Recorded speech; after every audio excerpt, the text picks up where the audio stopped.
என்னை தேடும் இறைவனே, உம்மை நாடி வருகிறேன்.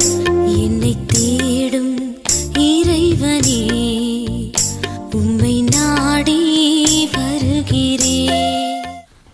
இன்றைய தியானத்தின் தலைப்பு தன்னலமற்ற அதிகாரி. வாசிக்க வேண்டிய திருமறை பகுதி நெகேமியா 5ஆம் அதிகாரம், வசனங்கள் 14 முதல் 19 வரை.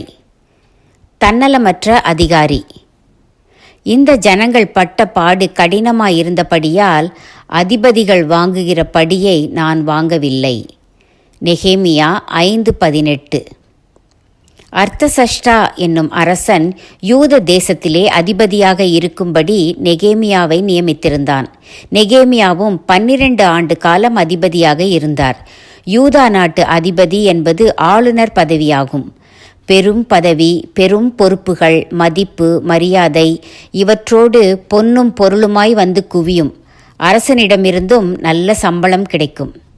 நெகேமியாவுக்கு முன் இருந்த அதிபதிகள் வாங்கிய சம்பளத்தை, அதாவது படியை, நெகேமியா வாங்கவில்லை. உள்ளது போதும் என்றிருந்தார்.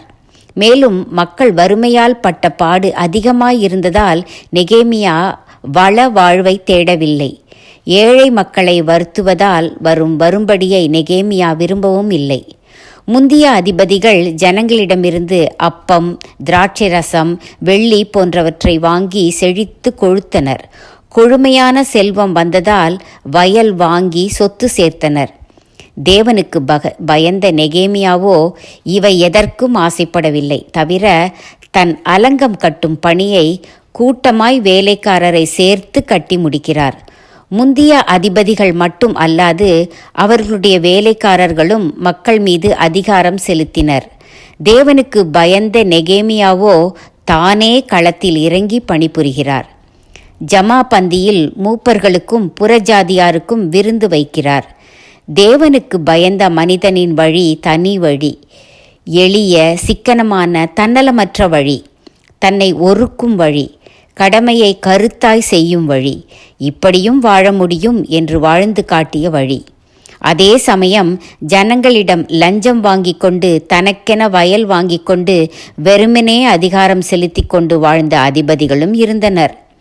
நெகேமியா தன் அர்ப்பணிப்பான அதிபதி வாழ்வுக்காக தேவனிடம் கேட்டது, நன்மை உண்டாக என்னை நினைத்தருளும் என்பதே. லஞ்சம் வாங்கி சொத்தினை குவித்தவர்கள் தேவ தண்டனைக்கு தப்ப முடியாது. லஞ்சம் வாங்கி சொத்தினை குவித்தவர்கள் தேவ தண்டனைக்கு தப்ப முடியாது. தீர்மானம்: உழைத்து சம்பாதிப்பதற்கு மேல் ஒரு பைசாவுக்கும் ஆசைப்பட மாட்டேன்.